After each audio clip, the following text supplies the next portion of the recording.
Hello, this is an AtlasHR tutorial on viewing and or downloading your W-2 or 1099 at the end of the year.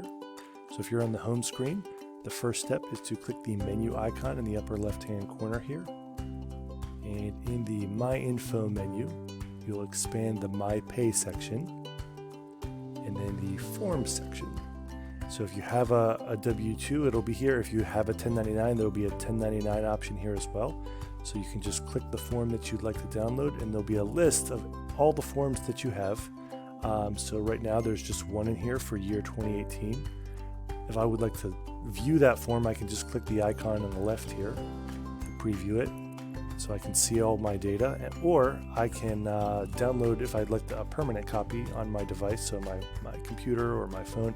I can click download PDF to download a copy, and that's all there is to it. That concludes our W-2 tutorial. Thanks.